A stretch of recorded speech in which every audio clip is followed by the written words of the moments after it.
வணக்கம் மக்களே, சற்று முன் கிடைத்த தகவல் ஒன்றை பார்க்க போகிறோம். அதாவது தேர்தலுக்கு பிறகு ஓபிஎஸ் அணிக்கு வர இருக்கும் வேட்பாளர்கள் திடீர் தகவல். இந்த ஒரு தகவலை பற்றி தான் நாம் பார்க்க போகிறோம். தகவலை பார்ப்பதற்கு முன்னதாக நீங்கள் நம்மளுடைய சேனலுக்கு புதிய பார்வையாளர்களாக இருந்தீர்கள் என்றால் மறக்காமல் நம்மளுடைய சேனலை சப்ஸ்கிரைப் செய்து வைத்துக் கொள்ளுங்கள். வீடியோ பிடித்திருந்தால் மறக்காமல் லைக் செய்து கொள்ளுங்கள். அதாவது பெரும் விதத்தில் இருக்கக்கூடிய முக்கிய அங்கமாக கருதக்கூடிய பன்னீர்செல்வம் அவர்கள் தற்பொழுது கட்சியிலிருந்து அனைத்து இந்திய அண்ணா திராவிட முன்னேற்ற கழகம் கட்சியிலிருந்து நீக்கப்பட்டிருக்கிறார். நீக்கப்பட்டு அவர் என்ன செய்து கொண்டிருக்கிறார்? இப்பொழுது தேர்தல் வந்துவிட்டது, சரி இதிலையாச்சும் பதவி பெற்று நம்ம மத்தியில் போயிட்டு கட்சியை கைப்பற்றலாம் அப்படின்ற ஒரு நோக்கத்துக்கு அவர் தள்ளப்பட்டிருந்தார்.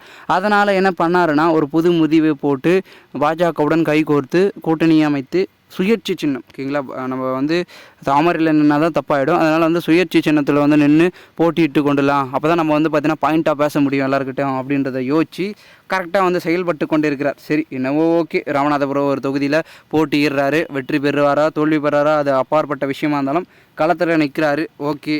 ஆனாலும் கூட அது கட்டமாக பார்த்திங்கன்னா அவருக்கு அங்கே ஆதரவு என்பது கொஞ்சம் பெருகிச்சுன்னா கண்டிப்பாக ராமநாதபுரம் தொகுதியில் இருக்கக்கூடிய அதிமுக வேட்பாளர்கள் பன்னீர்செல்வம் பக்கம் செல்வதற்கு வாய்ப்பு என்பது அதிகமாக இருக்குது. அங்கே இருக்கவங்களும் சரி, தென்மண்டலத்தில் இருக்கவங்களும் சரி, அப்படியே செல்வதற்கு வாய்ப்பு இருக்குது. ஏன்னா டோட்டலாக மொத்தத்தையும் அதாவது இரட்டை இலைக்கு வரக்கூடிய ஆதரவை ஒரு பக்கம் திரும்பிட்டாருன்னா அப்போ மொத்தமே மாறிக்கொண்டிருக்கிறது, மாற்றி விட்டார்.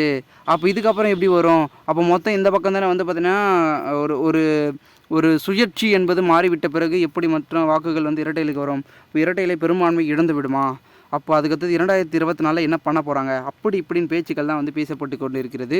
ஸோ இந்த ஒரு சூழலில் தான் நம்மளுடைய அதிமுகவில் இருக்கக்கூடியவர்கள் ஒரு சிலர் இப்போ பன்னீர்செல்வம் பக்கம் தாவிக்கொண்டு இருக்கிறார்கள்.